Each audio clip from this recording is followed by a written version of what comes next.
চেষ্টা করেছি কিন্তু প্রতিবারই ব্যর্থ হয়েছি। আরো কয়েকজন চেষ্টা করেছেন কিন্তু কেউ এর উপরে সাওয়ারি হতে পারেননি। এটি দেখতে খুব শান্ত এবং নিরীহ, কিন্তু যেই কেউ এর উপরে সাওয়ারি হবার চেষ্টা করে এটি সম্পূর্ণ বদলে যায়।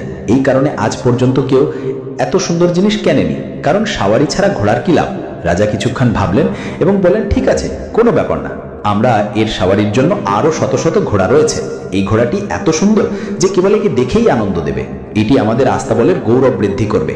আমরা এটিকে রাখবো, ভলে এর উপর কেউ সাওয়ারি না করতে পারে। ব্যবসায়ী খুশি হয়ে হাসলেন এবং চুপ হয়ে গেলেন।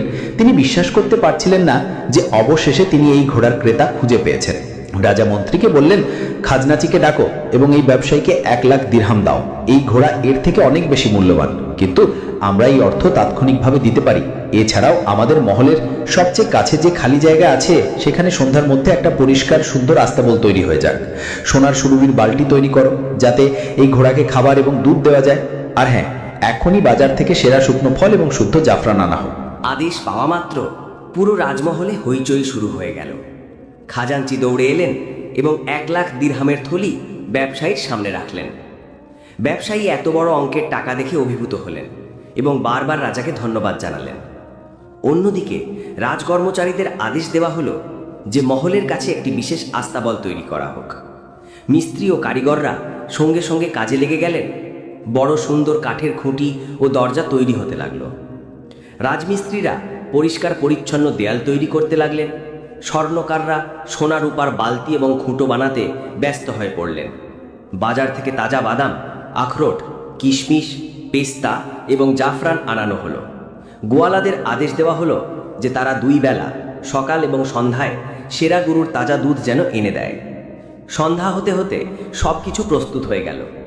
আস্তাবলটি খুব সুন্দর হয়েছিল। তার দেয়ালে ছিল সুন্দর কারুকার্য, মেঝেতে নরম ঘাস বিছানো হয়েছিল, সোনার বালতিগুলো ঝকঝক করছিল। রাজা নিজে তার মন্ত্রী ও সেবকদের সাথে ঘোড়াটিকে আনতে এলেন। 2 অভিজ্ঞ ঘোড়ার সেবক নিযুক্ত করা হলো, যারা সুন্দর দামি উর্দি পরেছিল। রাজা নিজে সোনার খুঁটোয় রেশমি শক্ত দড়ি দিয়ে ঘোড়াকে বাঁধলেন। তিনি আদর করে তার পিঠ চাপড়ালেন এবং বললেন, আজ থেকে তুমি আমাদের পরিবারের অংশ, তোমার ভালো যত্ন নেওয়া হবে। তারপর রাজা সন্তুষ্ট হয়ে মহলে ফিরে গেলেন।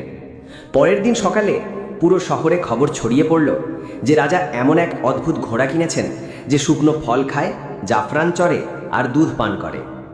এই খবর জঙ্গলের আগুনের মতো ছড়িয়ে পড়ল। মানুষ নিজেদের মধ্যে এই নিয়ে আলোচনা করতে লাগলো। কেউ বলল, এটি কেমন ঘোড়া যে শুকনো ফল খায়? কেউ বলল, হয়তো এটি কোনো জাদুকরের ঘোড়া। কেউ বলল, হয়তো এটি স্বর্গ থেকে এসেছে। দুপুর নাগাদ শহরের মানুষ ঝাঁকে ঝাঁকে